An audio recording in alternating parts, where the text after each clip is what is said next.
Roy was, a lot of things, but most importantly, he was a source of encouragement for me.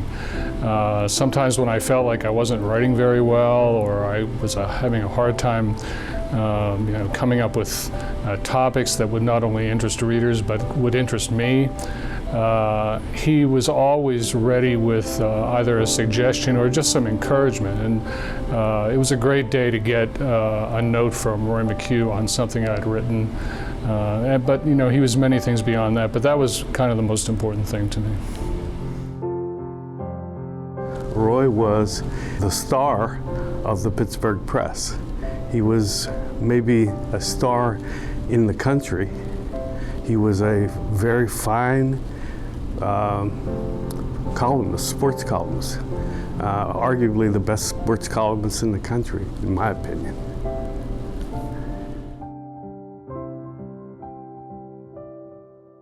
Roy, first of all, was a friend, but he also was, without trying to be a mentor,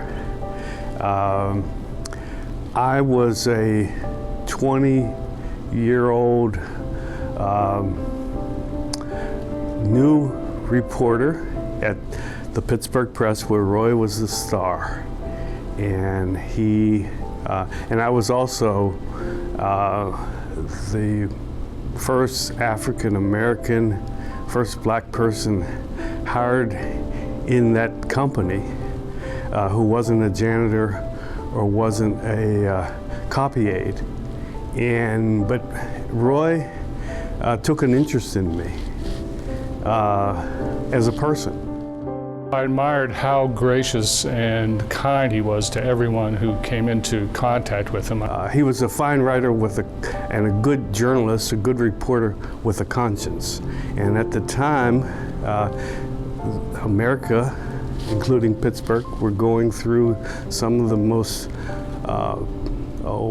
sweeping events that this country saw in the 20th century. The civil rights movement, the women's movement, the anti-Vietnam movement, and he understood that sports was a part of that same world, and he had a magnificent touch and brought all those things together with his social consciousness. I ran into a lot of people who would come through town and want to talk to him, and many times I would take them up to his apartment on Grandview Avenue in Mount Washington. And unfailingly, he was so receptive and helpful to them. But he was just a guy kind of in the mold of a Fred Rogers, just someone who's just very kind and gracious to everyone. Roy valued people, and my favorite memory of Roy was him telling me about being in the Army, and how he told me about a person he knew in the Army who couldn't read, but and Roy was very well-read, and this person, however, could take apart and reassemble his rifle better than Roy ever could. And he understood that everybody had value. He understood the value of that person, and I think he understood people in general.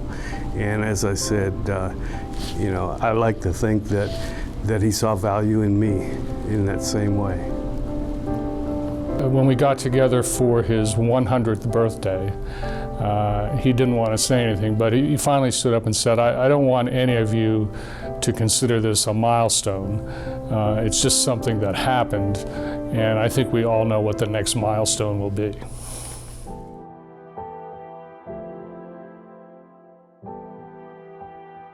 I mean, the best story I have is just the memory of what a quality person he was.